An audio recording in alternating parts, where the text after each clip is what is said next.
Olá, seja bem-vindo ao programa Frente a Frente aqui na sua TV Mogi News, especialmente no canal 15 da NET e também no www.tvmoginews.com.br. E hoje, no Frente a Frente especial, eu tenho um convidado que veio lá do Sebrae. É verdade, ele é superintendente do Sebrae, um menino de 33 anos, dizem que é prodígio, será? Ele simplesmente já foi secretário de Estado da Comunicação, já foi também assessor especial da Prefeitura de São Paulo, começou na Câmara de São Paulo, é sociólogo e hoje é superintendente do Sebrae.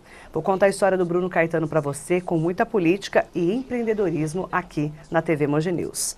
Prazer te receber, Bruno. Obrigado, Marilei. Uma satisfação estar aqui mais uma vez em Mogi das Cruzes com você. 33 anos, você já chegou à superintendência do Sebrae. Aliás, chegou com 32 por lá, né? Comecei a trabalhar muito cedo, né, Marilei? Não, com 10 anos você começou a carreira, não é possível, né? Quero contar um pouquinho dessa carreira de sucesso, porque você esteve lá na sociologia, né, nas ciências sociais e políticas, na USP, estudou, trabalhou com políticos e chegou ao Sebrae. Então eu quero contar um pouquinho dessa história. Primeiro você começou a trabalhar aos 10 anos, é verdade? Não, um pouquinho mais tarde. Com 17 eu comecei a trabalhar. 17. Assim que eu passei no vestibular, eu acabei tendo um convite para trabalhar também na Câmara Municipal. E aí comecei como um aprendiz num gabinete de um vereador que me convidou, o Nelson Proença, um vereador que não está mais na política, um médico, dermatologista lá de São Paulo. E foi a minha escola, foi uma pessoa onde com quem eu aprendi muito, um médico que fez política com muita seriedade, aliás foi eleito o melhor vereador daquela legislatura, e foi uma porta de entrada, foi uma escola para mim. De lá eu sempre procurei conciliar essa experiência prática da vida pública, mas sem largar o estudo, porque muita gente jovem que acaba tendo uma oportunidade profissional acaba deixando o estudo para segundo plano. E você não? Eu sempre procurei manter as duas coisas. Eu sempre tive essa oportunidade. Então eu fiz a minha graduação, depois eu logo fiz Ciências Sociais na USP. Logo que eu terminei, e sempre trabalhando junto, né? Então aquela coisa de acordar cedinho, ir para o trabalho, 6 horas da tarde pegar o ônibus e ir até a USP, atravessar a cidade e até a cidade universitária aqui em São Paulo, ficar bem longe do centro, né? E você foi levando os dois? Fui levando as duas coisas, e as duas coisas me ajudavam, porque eu na universidade acabava tendo acesso a um conhecimento que às vezes na prática você não absorve, né? Você tem que estudar, tem que buscar os livros, os teóricos da política, e na prática vendo como é que as coisas de fato acontecem. Então eu sempre, desde o início, pude ter uma boa formação com uma boa experiência prática. Você foi fazer sociologia porque você gostava de política? Como é que foi esse comecinho? Eu sempre gostei dessa área pública, não necessariamente da política, mas eu sempre gostei da área pública. Né? Na época de colégio eu gostava de história, geografia, matérias mais ligadas às ciências humanas. E eu sempre me vi nesse mundo. A minha ideia era, desde o início, e eu espero ter chance de fazer isso ainda, ser professor numa universidade, dar aula.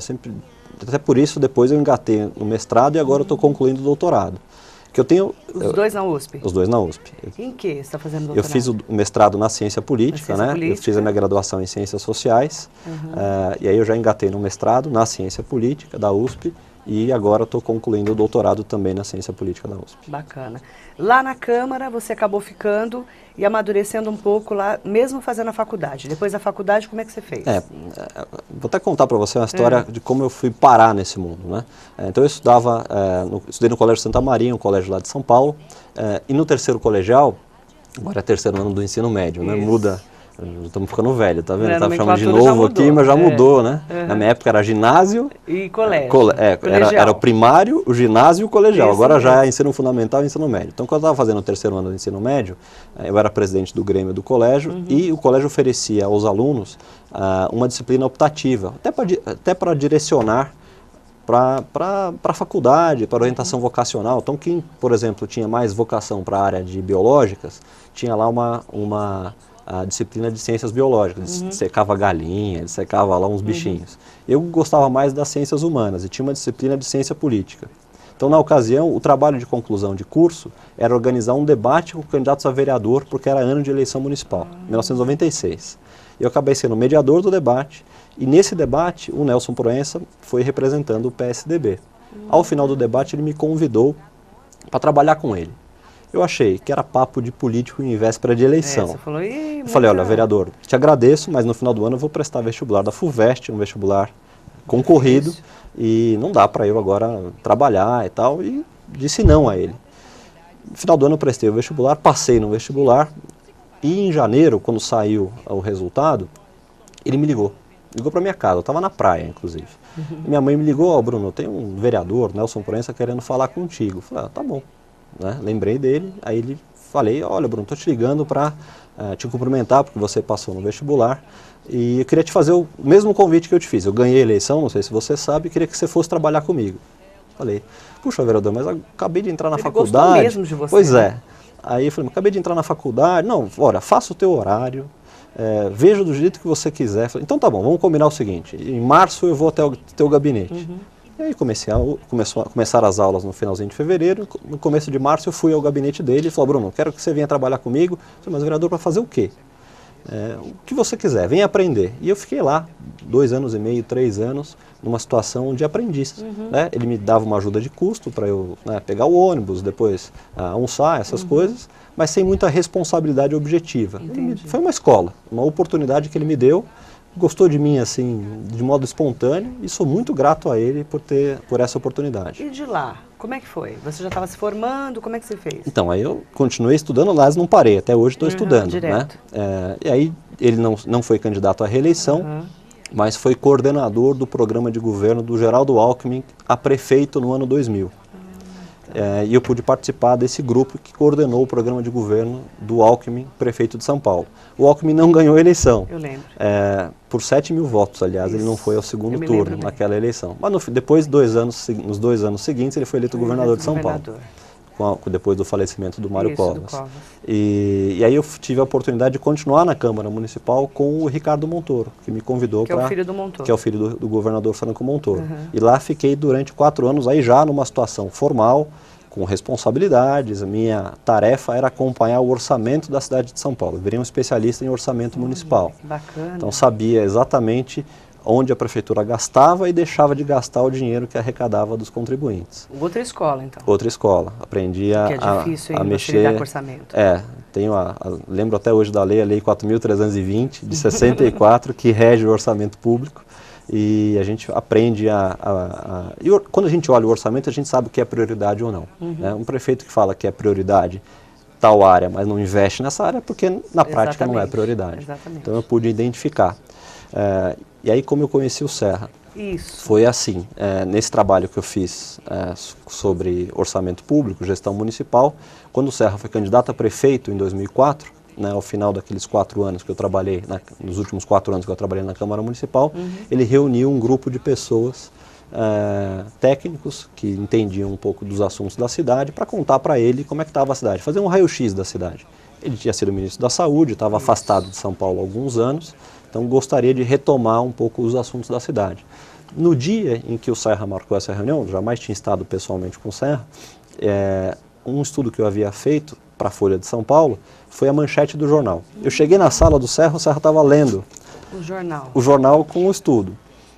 Que a manchete era mais ou menos assim: o peso dos tributos naquela gestão, a gestão da Marta Suplicy, havia subido 70% no bolso do trabalhador. Nossa. Porque era um momento em que havia aumentado a carga tributária municipal e um momento de crise econômica. Então aumentou o imposto e baixou a renda das pessoas, o peso dos tributos se multiplicou por 5 vezes. E aí, quando eu entrei na sala do Serra, o Serra estava lendo justamente a matéria que eu tinha ajudado a construir para um jornal. Aí um amigo meu falou, ministro, essa pessoa que está citada na matéria é esse menino aqui. Ele olhou para minha cara e falou, você que fez esse estudo? Você tinha 27? 23 anos. 23? Menino mesmo, tinha né? 23, 24 anos. Ele olhou para minha cara e falou assim, ele? Foi você que fez esse estudo? Eu falei, sim, ministro, eu ajudei a fazer esse estudo e tal. Ele olhou, continuou lendo. Aquela cara, aquele silêncio na sala, né? Aí terminou de ler, olhou para minha cara e falou, até que tá bom. Até que tá bom. Mas ele estava de mau humor? Estava de bom humor. O Serra não é mal-humorado. Menino, a gente tem uma má impressão dele, a gente que é jornalista. Você sabe disso, né, Eu Bruno? sei. Você Trabalhei com ele. Foi secretário dele, tenho sabe uma ótima disso, relação né? com ele, gosto muito dele. E de lá então, ele falou... Quer dizer, aí aquele dia ele falou, até que tá bom. Até que tá bom. E aí me chamou para você. ajudar, e de lá para cá a gente... Chamou você, ele ganhou Ganhou a eleição. para prefeito. Isso. Aí eu fui... Você foi com ele? Eu virei assessor especial dele, assessor especial do prefeito de São Paulo em 2005. Fiquei lá até meados... 25. 25 para 26 anos. Depois de 2 anos ele foi eleito governador. E você foi junto? Eu fui junto. Em janeiro eu assumi a subsecretaria da Casa Civil. Como eu tinha participado da campanha, ajudado a trabalhar no programa de governo, eu tinha uma boa visão daquilo que ele havia prometido. Então, nesses primeiros 7 meses do governo, eu o ajudei, fiz parte da equipe que o ajudou a transformar aquilo que ele havia prometido na eleição em política pública efetiva, montar a carteira de projetos prioritários do governo. Aí, isso de janeiro a setembro. No finalzinho de setembro, ele me chamou na sala, sempre era à noite, 10h30, 11 horas da noite, todos os dias tinha um despacho com ele mais ou menos nesse horário. Ele falou, Bruno, eu quero te avisar que amanhã o teu nome sai publicado no Diário Oficial. Estava até o Aloysio Nunes na sala, nosso hoje senador. Ele era secretário da Casa Civil. Eu quero só te comunicar que amanhã o teu nome sai publicado no Diário Oficial, você vai assumir a Secretaria de Comunicação. Eu falei, mas Serra, eu não sou publicitário, eu não sou jornalista, como é que eu vou assumir a Secretaria de Comunicação? Não, você tem uma boa visão do que nós estamos fazendo no governo, então confio em você, vai trabalhar. E assim foi. E você tinha 27 anos? 27 anos quando eu assumi a secretaria. Todo mundo ficou impressionado, não foi? O Serra acho que não teve muito juízo de me convidar e eu muito menos de aceitar. Porque, nossa, quando eu te conheci, você era menino de tudo, mas, né? Quando a gente tem 20 e poucos anos, né, não temos que recusar desafio. Exatamente. Então, e no fim ele foi muito assertivo, ele me deu uma grande oportunidade e eu trabalhei. Né? E você aproveitou a oportunidade. Fiz o que eu pude. Né? O fato de não ser jornalista e não ser publicitário me obrigou a, me obrigou a estudar muito, aprender muito logo e tudo muito rápido, porque não tinha tempo de aprender e depois assumir as tarefas. As tarefas já começaram a se avolumar na minha mesa no primeiro dia. Isso mesmo. Né? Porque todo dia tem imprensa, todo dia tem o jornal Hoje News sendo editado, todo dia você fala na rádio metropolitana aqui em Mogi, os assuntos não param, não vai esperar o secretário de comunicação saber como é que são as coisas. É o estado inteiro. São 645 municípios. É muita coisa, Bruno.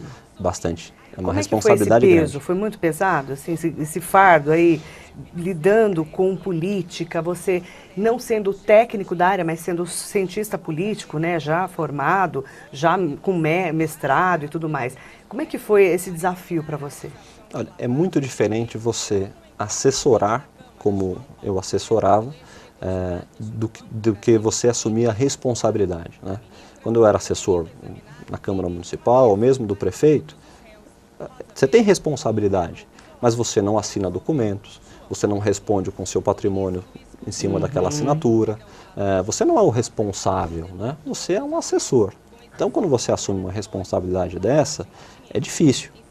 Eu demorei um ano e meio, até eu me sentir mais confortável na função. As pessoas perguntavam para você, né? Claro. Eu fui uma que perguntei quando eu te conheci. Você é jornalista? Onde você trabalhou? Por que você é tão novo, né? Pois é. Então não é simples. Mas para quem trabalha, as coisas acabam acontecendo. Né? Eu estava lá todo dia cedinho, era um dos primeiros a chegar, o último a sair, e as coisas acontecem. Não me arrependo de nada. Acho que foi uma boa experiência. Foi uma das maiores experiências da minha vida. Enriquecedora. Reconhecer todo o estado de São Paulo, por rodar dentro. Tudo, né? Ter chance de conviver com pessoas que estão decidindo o futuro do estado, do país. Conhecer também um lado que eu não conhecia, que é a força da imprensa regional. Né? Quando você vem para Mogi das Cruzes, você vai para Presidente Prudente, para Ribeirão Preto, as pessoas estão ligadas aos veículos de comunicação da cidade, que tratam dos assuntos da cidade. Né? Então aqui eu pude perceber, por exemplo, no Alto Tietê, problemas, né? Coisas que o governo precisava responder, a questão de segurança pública, a questão da saúde, a questão de transporte, né? Lembra que a gente falou muito sobre o Expresso Leste, né? Tinha algumas batalhas de comunicação. E os desafios regionais. Exato. Quem às vezes vive só em São Paulo e acaba lendo só a Folha de São Paulo, o Estado de São Paulo, jornais da cidade, vendo só o telejornal da cidade, não tem a dimensão do Estado. Não vê a riqueza também desse Estado, porque a mídia ajuda também o governante a governar. Quando eu lia aqui o Mogi News, te escutava, eu sabia o que estava acontecendo, porque você está antenado com a necessidade das pessoas. Aí eu quero perguntar no próximo bloco para o Bruno Caetano se ele vai querer também governar ou legislar. Será que ele vai querer ser político? Depois do intervalo eu te conto. Estamos apresentando Frente a Frente. Voltamos a apresentar Frente a Frente. Voltamos com o Bruno Caetano aqui no programa Frente a Frente, contando a história dele. Aliás, nós paramos na seguinte pergunta. Você só não falou que eu sou cidadão mogiano. Ah, eu não contei ainda do cidadão mogiano. Antes de perguntar, então, se você vai governar ou legislar, administrar com a caneta ou apenas com as leis, né? Eu vou contar para os nossos queridos telespectadores que você é cidadão mogiano, né? Então, você foi condecorado, né? Então, essa é uma das coisas boas de ter trabalhado no governo, né? Você trabalha muito, então, mas você conhece gente, você conhece pessoas, conhece as realidades. E eu pude conhecer Mogi das Cruzes nesse trabalho com o governo, né? O prefeito me falava quais eram os problemas, acabei trabalhando ao lado do prefeito para tentar resolver algumas questões aqui, junto aos meus colegas de governo. Era o Junge, né? Era o Bertaioli já. Era o Marco Bertaioli já. Então o Bertaioli falou, Bruno, tem um assunto pegando lá em Mogi, que é o Expresso Leste, que precisa chegar, promessa de campanha. É verdade. Né? Aí fomos lá no Portela, secretário de transporte, só precisa fazer o trem da CPTM chegar. Né? Conseguimos, não está o ideal ainda, porque ainda tem alguns períodos só que a gente tem o Expresso Leste funcionando. Mas não tinha nada, né? Já melhorou bastante. Já começaram alguns horários, eu lembro. Outras demandas do tipo o AME, o ambulatório médico, que foi lançado lá e agora foi inaugurado. Né? Tinha lá a Estrada das Varinhas, que era uma reivindicação. Você tá bem, hein? Uma reivindicação antiga. Tudo. Puxa vida, eu li o jornal e falei assim, Serra não cumpre o que prometeu. Aí você via aqui. Vamos resolver os assuntos. E a imprensa ajuda a governar. Ajuda o governante. Quando ela aponta, não é porque ela está fazendo campanha contra fulano ou beltrano, ela está apontando um bom caminho. Né? E o governante que tem a sensibilidade de ler a crítica dessa forma, acaba acertando depois, e depois é reconhecido pelo trabalho. E reflete o que a sociedade quer. Exatamente. Região, né? Mas por conta disso tudo, eu acabei tendo um convite de ser cidadão mogiano, aceitei com muita honra esse convite e vim receber o título na Câmara Municipal aqui de Mogi das Cruzes. Cidadão mogiano, Bruno Caetano. Você estava lá. Eu estava lá prestigiando. Cidadão mogiano, Bruno Caetano. Aí vamos voltar para a nossa área da política, fugindo, né? Você está fugindo da pergunta. Governar, né, administrar, legislar, você com 33 anos hoje, você vai ser político, efetivamente? Político eu falo partidário? Marilei, eu sempre gostei da vida pública, né? Orientei a minha formação para isso, né? Fiz ciências sociais, o mestrado, agora o doutorado em ciência política. Eu gosto disso, né? Gosto de trabalhar com assuntos que mexem com a vida de muita gente. Agora, você, para trabalhar na área pública, você não precisa ser só prefeito, vereador, governador, deputado, você pode trabalhar de outras formas. Hoje você tem... político cidadão também. Você não precisa... exatamente. Você não precisa disputar uma eleição para fazer o bem, para fazer política, né? Ou para trabalhar na área pública. Então, eu gosto da área pública, acho que a carreira pública, se bem feita, é algo muito gratificante para quem faz, para quem gosta, para quem tem vocação. Isso não necessariamente passa por disputar uma eleição. Né? Você pode ser um bom técnico, um secretário, como eu já tive a oportunidade de ser, trabalhar no Sebrae agora, que é uma entidade que não é uma entidade estatal, mas atua na esfera pública, recebe recursos que são recursos, em última análise, públicos, né? E sou muito realizado com isso. A questão de eleição não é uma coisa que... Não tenho uma obsessão por isso. Quero ser, vou ser candidato. Não tenho. Até porque essa coisa... se convidasse. Essa coisa não é decisão pessoal, Marilei. Não é mesmo? É claro que não. Quando as pessoas falam assim, mas a decisão não é só minha. Isso é verdade? Marilei, hoje para você, por exemplo, ser político. Você ser vereador em São Paulo, que é a cidade onde eu resido, tem o meu domicílio eleitoral. Você precisa ter 30 mil votos. É muito É voto, lotar né, um cara? estádio para você ser eleito vereador. É muito Então não voto, é uma né? decisão pessoal essa, né? Então isso Você acha que é uma parte. oportunidade que chega? Eu acho que é uma oportunidade com uma vontade, né? Se você A pode ter vontade você já tem? Marilei, eu estou muito bem onde eu estou, que é trabalhar lá no Sebrae. A primeira, acho que é uma oportunidade que eu tive, estou tendo de realizar um trabalho diretamente com as pessoas, com os empreendedores. Onde começou esse convite? Vamos lá, você saiu do governo, né, e foi fazer o quê? Então, eu terminei meu trabalho como secretário de Estado de Sim. Comunicação em dezembro, né, 31 de dezembro de 2010. Sim. Foi quando se encerrou o mandato do Serra e do Goldman, que sucedeu o Que era Serra vice. como vice-governador. Sim. Né?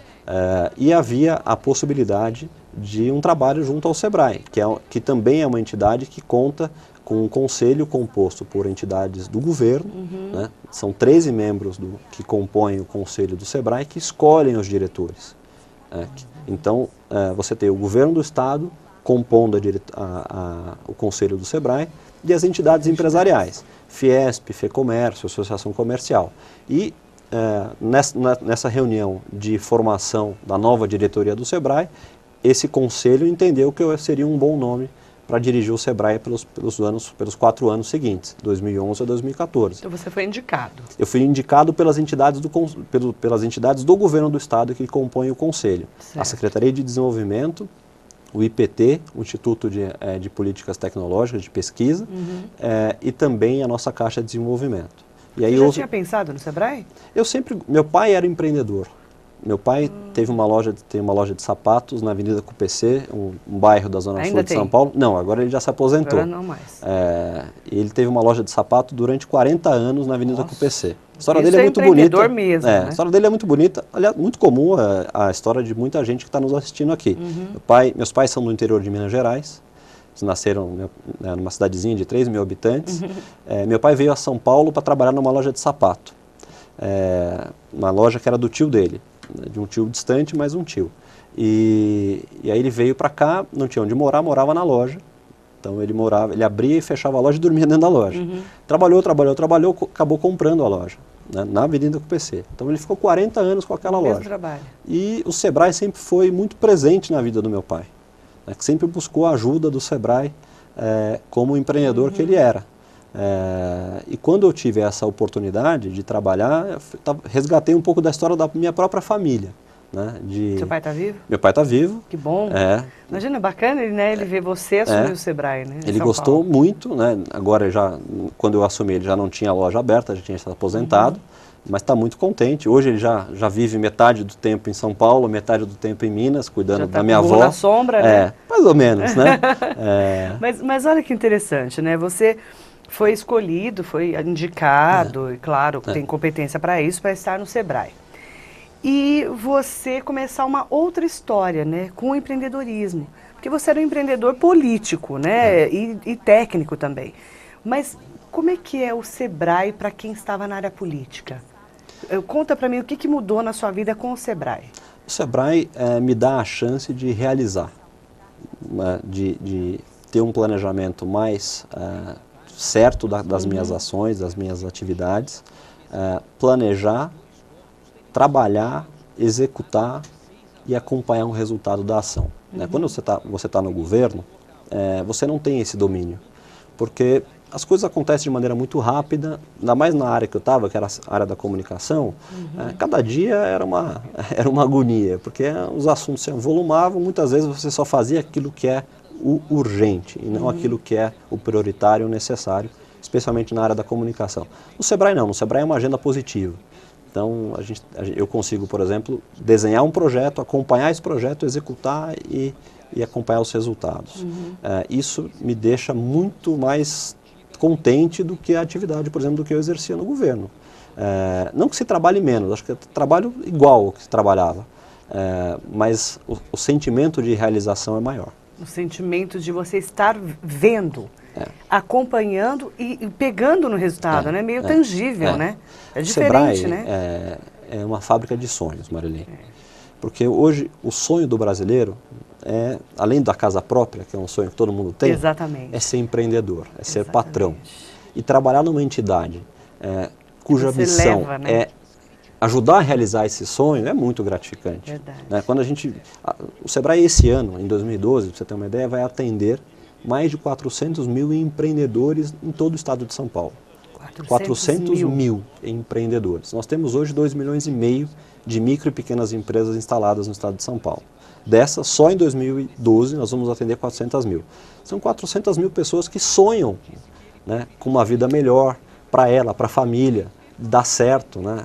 E estamos falando de gente como meu pai, que saiu do interior de Minas Gerais para abrir uma loja, né, para batalhar, para dar uma boa educação para os filhos, para construir a sua família. E como que mudou sua vida em relação à visão que você tinha antes de estar no Sebrae, de fora, que a gente de fora tem outra visão. E agora lá dentro, né, vendo esse sonho das pessoas realizando? Primeira coisa que é assim, o governo às vezes atrapalha. Né? Então, às vezes quando você está no governo, você não tem a dimensão às vezes das regras que são criadas, às vezes você está com a maior boa vontade, cria uma legislação, mas que na prática, você, puxa vida, você acaba criando um transtorno para um monte de gente. Na vida das então, pessoas. Algo que eu vejo hoje com muito mais clareza é de que, no que diz respeito ao empreendedorismo, um dos principais gargalos do Brasil é a relação do empreendedor com o poder público. Não por acaso o Sebrae representa o Brasil numa pesquisa com 49 outros países e nós estamos no último lugar do ranking no que diz respeito à burocracia para o empreendedorismo. Que é um horror. Precisa melhorar muito. Nossa, né? no Brasil a gente é muito tem difícil. uma cultura cartorial, de fiscal, que precisa acabar. Carimbar e assinar. Então, nos outros países, aquilo que o empreendedor diz ao poder público tem valor, tem fé pública. Né? Aqui no Brasil, não. Você precisa reconhecer firma, você precisa ter um perito, um especialista para comprovar que aquilo que eu estou dizendo é verdade. Exatamente. Qual a diferença? É que nos outros países, quando o empreendedor fala uma coisa que não é verdade, ele é responsabilizado fortemente. Isso. Aqui no Brasil tem impunidade. Exatamente. Né? E aí a gente alimenta um ciclo vicioso. Como tem aqui a palavra não vale, você precisa montar uma fiscalização, e aí começa a corrupção, e aí entra um ciclo que não termina, vicioso, não termina. E como é que a gente vence essa burocracia? Precisa mudar, as regras precisam ser mais claras. Né? Hoje, por exemplo, você vai pegar a lei de zoneamento de qualquer cidade, você não entende. Você precisa ser um especialista. Mogi está discutindo. Se você pega o código de obras, nós estamos nessa fase. Se você pega o código de obras, por exemplo, para aprovar um projeto de reforma na tua casa ou na tua empresa, você precisa ter um arquiteto, um engenheiro para te apoiar, porque você, leigo, não consegue entender. De jeito nenhum. Se você pega, por exemplo, a lei do ICMS, o imposto mais importante do governo do Estado. Somente os fiscais de renda entendem o ICMS. Ninguém consegue entender. Exatamente. Então, agora a primeira estamos conseguindo a simplificar um pouquinho o imposto de renda. Agora. Então, a primeira coisa é simplificar. É traduzir esse emaranhado de leis para o cidadão. Deixar claro, deixar transparente, porque aí a própria sociedade ajuda a fiscalizar. Esse é um bom caminho, é um caminho que o Sebrae aponta. E tem também outras coisas que precisam mudar. Por exemplo, a lei precisa diminuir a carga tributária. A gente não aguenta, né? Vou dar um exemplo para você, Marilei. E afeta diretamente as micro e pequenas empresas, o pessoal que está nos ouvindo, que é empreendedor, sabe, especialmente quem está no Simples. O Brasil ficou 5 anos sem atualizar as faixas de enquadramento do Simples. Então, o que tinha no Brasil? E ainda tem, empresário com medo de crescer. Né? Não seria mais lógico, por exemplo, ter uma atualização anual das faixas de enquadramento do Simples? Então, todo ano você atualiza as faixas de enquadramento segundo a inflação e o crescimento do PIB. Pronto. Você estanca o problema. Devia ser automático, não precisava ficar 5 anos sem atualizar. Resultado, as pessoas correm para a informalidade, vão dar o jeitinho. Então, assim, eu vou abrir uma empresa, aí minha empresa começa a crescer e eu saio do Simples, eu vou abrir a filial com outro CNPJ, porque aí eu dou um drible na legislação. É isso que tem acontecido, uma elisão fiscal. Mas por quê? Porque o poder público acaba empurrando as pessoas para a informalidade. Tem coisas que precisam melhorar. E a gente tem que se adequar a tudo isso, formalizando o nosso empreendimento, né? Aquele empreendimento pode ser desde fazer coxinha, Pois é. né? E muitas vezes a pessoa não tem noção que é muito mais fácil ela estar regularizada. É claro. Agora, também Não é? Para ter também tem benefícios. que reconhecer também que muita coisa já tem melhorado. Melhorou, né? melhorou. Desde o Plano Real, acho que esse é um marco zero, o empreendedorismo no Brasil tem melhorado. Por que eu coloco o Plano Real como marco zero? Porque empreender é planejar. E quando você tinha inflação chegou a ter 100% ao mês, não tem planejamento possível. Não dá pra planejar. Né? Verdade. De lá para cá a gente teve o Simples Nacional, a Lei Geral da Micro e Pequena Empresa. Nós avançamos. Agora tem o Sistema Integrado de Licenciamento. Mogi das Cruzes, por exemplo, está no CIL, né, do Governo do Estado, que ajuda a abrir a empresa mais rápido. Eu quero falar sobre isso. Depois do intervalinho, eu quero falar sobre como está Mogi e a região do Alto Tietê inserida nesse cenário do empreendedorismo. Depois do intervalo comercial, tem mais Bruno Caetano para você aqui na sua TV Mogi News. Não saia daí. Estamos apresentando Frente a Frente. Voltamos a apresentar Frente a Frente. Bruno Caetano, frente a frente comigo aqui na TV Mogi News.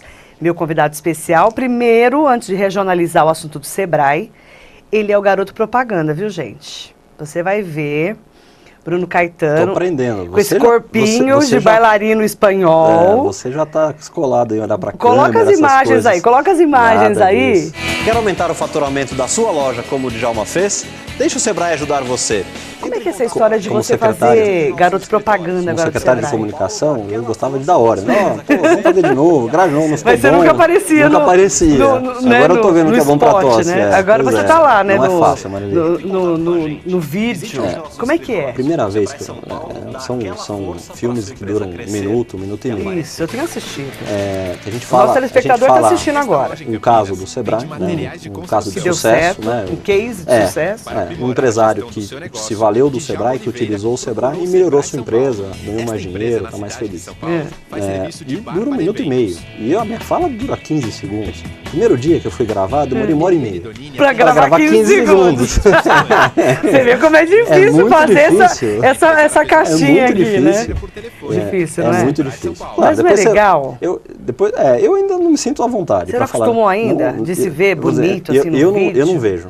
Você não vê você bonitão? Eu não vi nenhuma vez, Marilei. Ah, vai. Não vi nenhuma vez. Vai assistir aqui na TV Mogi News, então, você bonitão no vídeo. Ver. Não sei. Tá bom? Fechado. Vamos ver. Nosso telespectador já viu, tá bom?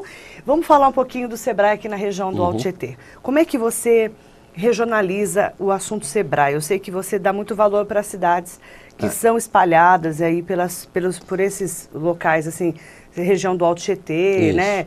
Nós temos ali Vale do Paraíba, temos várias regiões espalhadas. Como é que você enxerga o Sebrae aqui na região do Alto Tietê? Então, primeiro, a gente tem procurado ter essa visão que eu trouxe do governo do estado, que é regionalizar mesmo a instituição, regionalizar o Sebrae.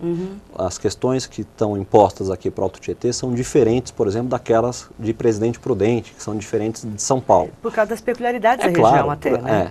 A vantagem aqui do Alto Tietê, em relação a outras regiões do estado, é que aqui a economia é bastante diversificada. Né? Então você tem um setor agro importante. Desde o cara que planta alface, né? Alface, caqui. Até fazer equipamentos para GM, por exemplo. Então você tem um setor do agro desenvolvido, você tem um comércio muito forte, uma indústria relevante e tem crescido muito o setor de serviços. Então você tem os 4 setores da economia aqui na região do Alto Tietê bastante forte.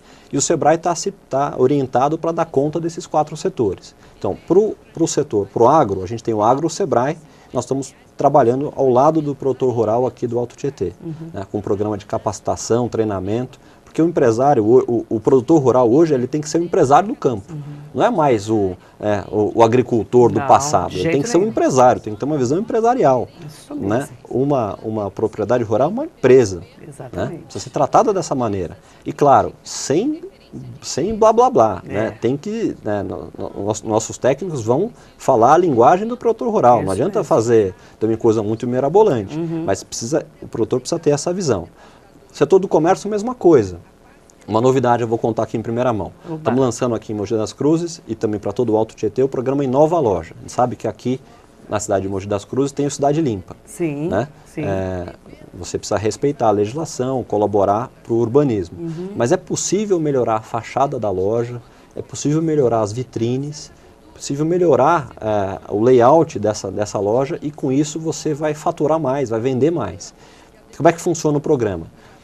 Os lojistas tiram fotos da sua loja, mandam pela internet e o nosso técnico faz uma análise dessas fotos, um parecer técnico, devolve e depois visita a loja para ajudar a melhorar, dar um banho de loja no comércio. Pode parecer pouco, mas nas lojas onde a gente implantou o piloto, o faturamento dessas lojas aumentou em 30% a 40%. Olha que Só de bacana. colocar direito o produto. Né? Você organizar bem uma vitrine, você chamar, né, o consumidor. Exatamente. Bacana. Setor de serviços. Tem crescido muito o segmento de alimentação fora do lar. Bar, restaurante, lanchonete. E a gente está agora lançando um programa para esse segmento aqui no Alto Tietê. É uma novidade também. É uma novidade também para o pessoal se preparar. Né? E a indústria, a gente está lançando o agente local de inovação, o ALI. Nós vamos colocar pesquisadores do CNPq para visitar as indústrias e para quê? Para buscar inovação. Né? É sempre possível melhorar o produto, melhorar o processo produtivo e também acessar novos clientes. Então são coisas que a gente está fazendo aqui na região. E ao lado da prefeitura, procurando melhorar a vida do empreendedor quando se relaciona com o poder público. Aqui em Mogi das Cruzes, a gente tem bons exemplos, coisas que estão dando certo. Por exemplo, a prefeitura já compra da pequena empresa. Aliás, a prefeitura foi, aqui de Mogi das Cruzes, foi contemplada com o prêmio Prefeito Empreendedor do Sebrae. Entreguei no ano passado para o Bertaioli o prêmio Prefeito Empreendedor. Isso mesmo. Concorreu com as 645 cidades do estado e Mogi ficou entre os 3 melhores casos de sucesso. Por quê? Porque aqui a prefeitura já compra do pequeno produtor. Isso mesmo. A merenda, por exemplo, que vai para a escola, é comprada do produtor rural aqui da região. Todas as compras da prefeitura de até R$80 mil, elas são feitas junto às micro e pequenas empresas da cidade. Isso ajuda a renda ficar aqui, o dinheiro ficar aqui. E gera mais desenvolvimento e mais emprego. Por isso o prêmio para o Prefeito prefeito Empreendedor da cidade. Exatamente. Agora, quando a gente fala em regionalizar, né, é interessante quando você fala assim, de Mogi, aí você fala de Itaquá, de Suzano, de Poá. Você conhece bem a região, Conheço. né? É legal bem. você estar familiarizado com a gente, né? Eu faço assim, eu pelo menos uma vez por semana, normalmente às sextas-feiras, que é um dia mais tranquilo, eu visito uma região do estado. Eu faço o meu dia de trabalho num escritório do Sebrae dessa região. E são quantos escritórios espalhados? 33. 33 pelo em todo o estado inteiro. de São Paulo. Então Porque não dá para lá de São Paulo, o Sebrae fica no centro, não dá. Você não conhece. Aí você precisa ir. Você já conseguiu nesse eu já quase fui a 2 todos. anos? Já foi já fui a todos, mais de uma vez. Já se familiarizou mais com cada uma das regiões? Sim. O Sebrae hoje tem 1.100 funcionários, Marilei. Uma instituição 1.100. só em São Paulo. É uma instituição grande, muito grande, difícil de administrar, tem muito trabalho para fazer, mas estou gostando demais. A região do Alto Tietê é privilegiada. Tá mais perto, eu já vim aqui umas 4, 5 vezes, privilegiada. Só nesse ano. Verdade. Vamos para o Jogo Rápido com Bruno Caetano, superintendente do Sebrae. Um ídolo do Bruno Caetano. Eu gosto do Ayrton Senna. Ele é um ícone, né? É um exemplo de vida, né? Um exemplo de pessoa que se dedicou muito, se sacrificou por um sonho e foi um exemplo de brasileiro. Um livro de cabeceira. Marilei, é um livro que eu estou lendo. Né? Qualquer um que você estiver lendo. Por exemplo, agora eu estou lendo a biografia do Steve Jobs. Maravilhoso. Né? Mas um livro que eu gostei muito, por exemplo, de ler, um livro que me marcou, é um ensaio sobre a cegueira do Saramago. Gosto muito do Saramago. É difícil de ler. Porque... Mas quando você pega o jeitão dele, você vai, porque não tem ponto, não tem vírgula, não fecha capítulo. Ele começa a escrever na primeira frase e vai assim até o final. Vai embora. Mas você acaba... Enquanto você não termina de ler, você não para. Né? Quando você acostuma também com o estilo dele, você fica meio viciado. Né? E eu li depois a sequência, que é um ensaio sobre a lucidez. Que é uma história engraçadíssima. Que simula, é uma história que mostra que numa eleição, toda a cidade votou em branco. né? Legal. E aí a trama se desenvolve a partir desse fato inusitado. Todo mundo votou em branco. Agora que a gente está numa eleição, um livro oportuno de se ler. Ótimo. Um filme do Bruno Caetano. Eu gosto do Poderoso Chefão. Nossa, bem antigão. Eu gosto de cinema, gosto sempre, nas horas vagas eu sempre procuro ir ao cinema, e o Poderoso Chefão é um filme, é uma série, mas eu acho o melhor deles. É o melhor. E acho que ele fala um pouco da natureza humana com temas atuais. É por isso que eu gosto do filme. Uma frase marcante. Nossa, difícil, Marilei. Uma frase que me chamou muito a atenção, uma frase que é atribuída ao Antônio Hermílio, de que a humildade é o último degrau da sabedoria. Então a gente vê assim, ele era um empresário de muito sucesso, né, teria toda a vocação aí para ser arrogante e tal, e ele sempre fazia questão de dizer isso, né, de que a humildade é a Muito base de rico, tudo. né? Verdade. Então todo o trabalho que ele fez social, junto ao Hospital de Beneficência Portuguesa, é um cara que merece, inclusive, mais reconhecimento do que ele tem hoje. Concordo. Né? Tem outras frases também, mas acho que essa me marca muito. Porque às vezes você acaba subindo um salto. A gente estava comentando antes de começar a entrevista aqui, você tem sempre que cuidar disso. Sandálias da humildade. Saber a tua origem, que tudo que você está vivendo hoje é transitório, né?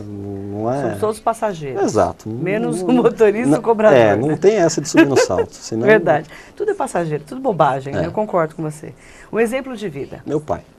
Eu já contei a história dele aqui. Meu pai. Minha família, Como é que é o nome minha mãe. dele? Sebastião. Sebastião é bem mineiro mesmo, né? É bem mineiro. Mineiro. Um hobby do Bruno Caetano, o que você curte de hobby? Eu gosto de ler, gosto de ir ao cinema, mas eu gosto para aquilo que me desestressa, aquilo que é o lugar onde eu acabo recarregando as baterias, é quando eu ando de kart, Marilei. Eu gosto. Não sabia. Um hobby. Você curte? Eu ando sempre que posso. Legal. É uma coisa que eu gosto. Na hora que eu fecho a viseira do capacete, vai embora. Acaba, o mundo pode estar acabando, mas ali é o meu momento. Cor preferida? Preto, branco e vermelho, do São Paulo. Ai, meu Deus. Dia ou noite? Eu gosto das duas coisas, mas eu trabalho bem de noite, Marilei. O que faz nas horas vagas? Que horas vagas? Não tem hora vaga? Hoje com internet, iPad, smartphone, iPhone, não tem hora vaga mais. Né? Mas eu gosto de ir ao cinema, gosto de ir ao teatro, gosto de ler. Quando consegue. Mas hora vaga não tem hora vaga mais. Né? Você é bom em quê? Sou bom em? Eu deixo as pessoas julgarem, mas uma coisa que eu gosto de fazer é de ouvir as pessoas. E você é péssimo em quê? Eu acho que eu sou péssimo em reconhecer que, às vezes, que o meu time às vezes não vai muito bem. Quando o São Paulo joga mal, eu não admito, Eles são tudo perneta mesmo. Não, eu não e gosto quando chamam de Bambi, você gosta? Mas isso é uma intriga. Fizeram lá uma pesquisa, Datafolha, mostrou que o outro time é que tem mais. O Corinthians, não é São Paulo. Eu trabalho com dados científicos. Tem algum Bambi por aqui, da técnica? Ela escondido, tudo escondido. Acabamos de perder um jogo. Tô brincando, fica nervoso com a cabeça não. quente hoje. Fica nervoso não. Lembrança da infância? Acho que a lembrança mais antiga que eu tenho é da minha bisavó. Nossa, meu bisavó, que bacana. A lembrança mais antiga que eu tenho bem velhinha. Eu tenho uma lembrança de estar saindo assim da cama, de uma cama onde ela estava já doentinha e dando uns primeiros passos assim e ela me chamou e eu fui. Minha mãe conta essa história, eu tenho uma vaga lembrança desse momento. E esporte no Vale? É futebol? Eu gosto muito de futebol, acompanho, vou ao estádio, sou sócio do São Paulo Futebol Clube. Então, esquece. Um dia quero lá trabalhar no clube, ajudar o São Paulo. Pula. Esse é São Paulino Roxo. Mas acompanho também automobilismo, gosto muito.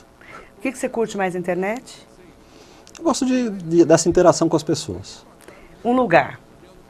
Um lugar, um lugar que eu gosto de estar é no banco da minha moto. Aí eu gosto de andar de moto, para desespero dos meus pais, e com a moto eu vou para qualquer lugar. A última, não sei se dá tempo, mas se eu contar rapidinho, em dezembro do ano passado eu acabei pegando a moto, fiz uma viagem inesquecível. Tirei aí 15, 20 dias de férias e fui até a Argentina e o Chile. Bacana. Então dei 11 mil quilômetros, foi uma viagem muito legal. Um sonho? É de poder fazer isso, de repente curtir um pouquinho, ter um período maior aí para fazer uma viagem maior. Gosto muito de viajar. O que você não suporta nos outros? O que você não suporta? Acho que falsidade, hipocrisia. Tem medo de quê? que de perder a capacidade de trabalhar. Mania, tem mania? Mania, às vezes vou colocar sempre o pé direito, entrar no pé direito com o avião, essas coisas. Não é nada demais. Nada demais. Uma mensagem para os nossos telespectadores e internautas. Vou aproveitar aqui e falar um pouquinho mais do Sebrae. Tem muito empresário, ou candidato a empresário, gente que está a fim de abrir uma empresa, realizar esse sonho. Minha dica procure o Sebrae. O Sebrae é uma instituição que está completando 40 anos esse ano. Está escancarado para o empreendedor. Nossa função é exatamente realizar esse sonho de quem quer abrir uma empresa no Brasil. Não é fácil, mas é possível, é muito gratificante. E o Sebrae é parceiro desse empreendedor. Então procure o Sebrae, a gente está espalhado em todo o estado de São Paulo. Vão poder te atender muito bem e melhor. A maioria dos serviços do Sebrae são de graça, as pessoas não sabem, deixam de utilizar porque acham que é caro, que não é para ele. O Sebrae é de graça. Pais e filhos para fechar o programa. Legião Urbana é uma banda da minha geração, então não tem jeito. Não tem jeito. Escolheu Pais e Filhos e eu quero agradecer, Bruno, obrigada. Obrigado, Maria. Adorei a entrevista. Uma satisfação estar aqui de novo. Monte das Cruzes é uma cidade que eu gosto muito. Obrigada, nós também, viu? Obrigado. Gostamos de você. Bruno Caetano, entrevistado de hoje, espero que você tenha gostado da história dele, uma história bacana. 33 anos, eu chamo de menino prodígio, superintendente do Sebrae. Tá bem, né? E eu quero agradecer você, obrigada por ter estado aí comigo até agora, aqui no Frente a Frente. Pode assistir a gente no canal 15 e também no www.tvmoginews.com.br, coladinho aqui no Frente a Frente. Obrigada pela audiência e até o próximo programa. Um beijo e até lá.